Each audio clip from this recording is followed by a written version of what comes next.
Last week I explained that God set the scene previously to ensure that when it came time for Yaakov to get the blessings of prosperity from his father Yitzhak, he'd have to get them through trickery by impersonating his brother Esav. Why did it have to be that way? Let's look at the scene. After Yaakov leaves and Esav shows up and realizes what has happened, he goes crazy. Says to his father, "Bless me too." His father says, "I can't. Your brother came and took the blessings that were meant for you." And he says, "Dad, you must have reserved some blessing for me." His father says, "What can I do for you? I made him your master." And Esau cries out again and says, "Dad, you must have some blessing for me." And his father says, "Okay, you're going to live by the sword, but when you're aggrieved, you can throw off the yoke." The commentators explain that this means that Yitzchak is telling Esav, who represents the non-Jewish world, that when Yaakov, representing the Jewish world, abandons his mission, when the Jews stray, then the non-Jews can come after us. And so now maybe we have the beginnings of an answer.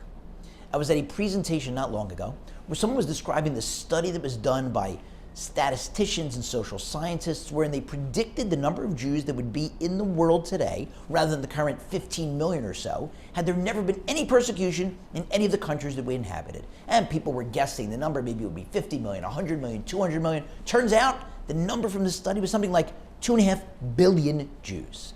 After the presentation, I said to the presenter, I had a lower number in mind. I was thinking something closer to 0.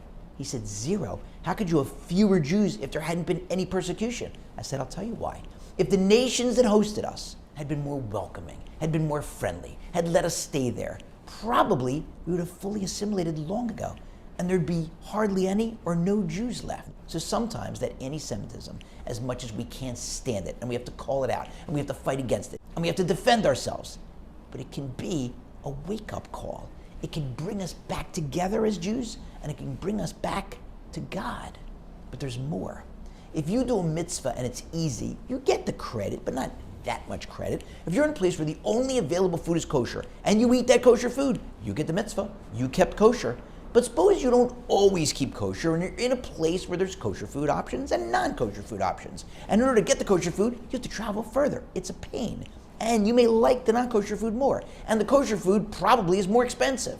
And you say, although I'd prefer to eat the non-kosher, convenience, price, etc., I am going to keep kosher. I'm going to go out of my way and spend more because God said so. God sees that and says, that is a big deal.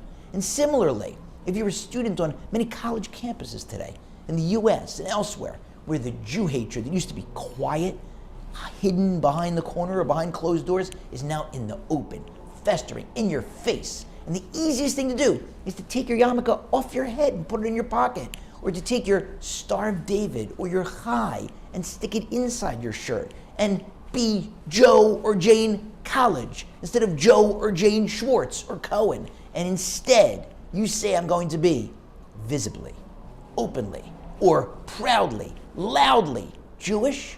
God sees that, says, I saw what you did, and that was a huge deal.